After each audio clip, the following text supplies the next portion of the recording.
Hallo almal en baie welkom. So, die groot graad 6 wetenskapseksamen is op pad, né? Wel, moenie stres nie. Dink aan hierdie gids as jou geheime wapen. Saam gaan ons presies kyk wat jy moet weet om daardie eksamen nie net te slaag nie, maar om dit heeltemal te oorheers. Hier is ons plan van aksie vir vandag.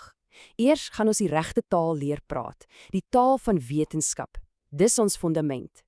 Dan gaan ons die eksamenvrae se geheime kode kraak. En laastens gaan ons 'n skill leer wat jou tonne punte kan verdien, hoe om soos 'n pro te teken. Klink goed? Kom ons spring dadelik weg.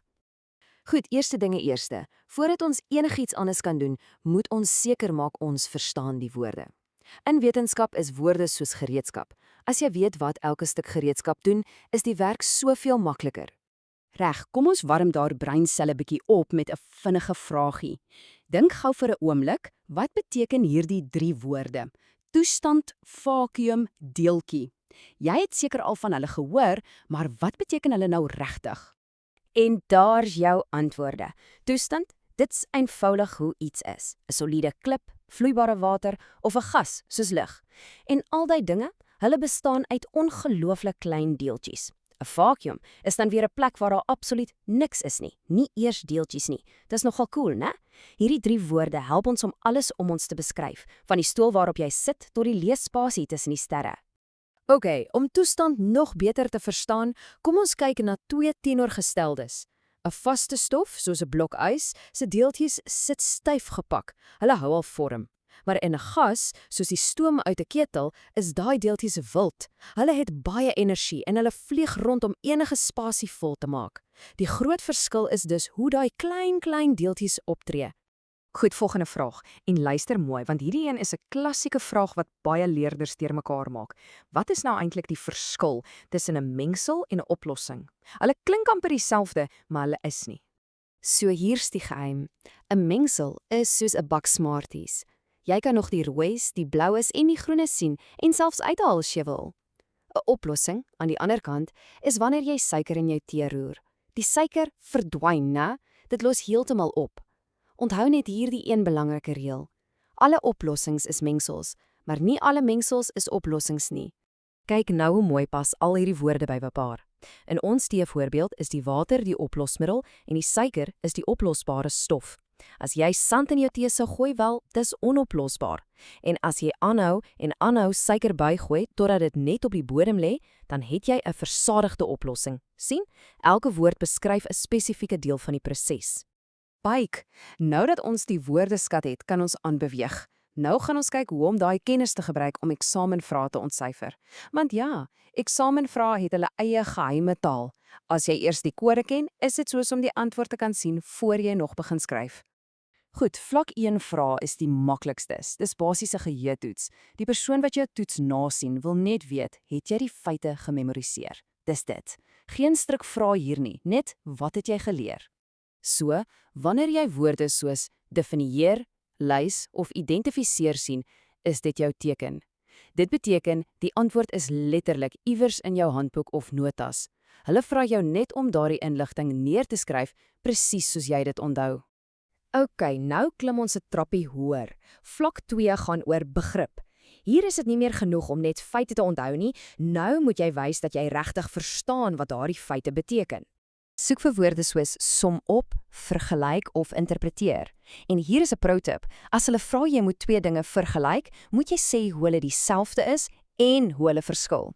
Dis 'n baie dieper vlak van dink as om net 'n definisie te gee, en dit wys jy verstaan die werk regtig. En hier is dit, die groot ligas, die kampioenskapvrae. Dit is waar jy jou kennis moet toepas, dinge uitmekaar moet haal en jou eie gevolgtrekkings moet maak. Dis waar jy kan wys jy is nie net 'n leerder nie, jy is 'n jong wetenskaplike. Woorde soos argumenteer, toets en stel 'n hipotese is jou sleutels hier. 'n Hipotese is eintlik maar net 'n slimme raaiskoot wat jy kan gaan toets om te sien of jy reg is. Dis die hart van wetenskap, om vrae te vra en dan planne te maak om die antwoorde te vind. Goed, vir ons laaste afdeling gaan ons 'n baie praktiese vaardigheid leer, een wat vir jou 'n klomp maklike punte in die sak kan bring. Daar is 'n spesifieke manier hoe wetenskappers teken. Kom ons kyk gou na die goue reëls vir 'n perfekte skets. Hier is hulle 7 goue reëls. Dit klink dalk na baie, maar is eintlik eenvoudig.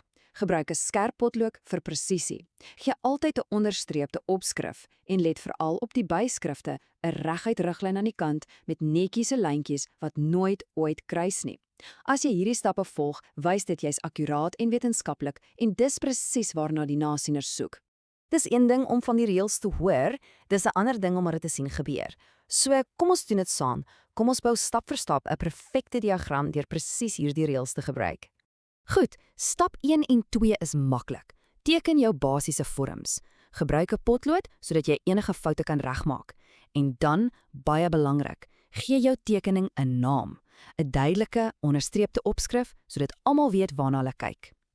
Nou bring ons die orde in. Gebruik 'n liniaal en trek 'n netjiese vertikale riglyn aan die regterkant van jou bladsy. Dan, van elke deeltjie van jou skets wat jy wil benoem, trek jy 'n perfek horisontale lyn reguit na daardie riglyn toe.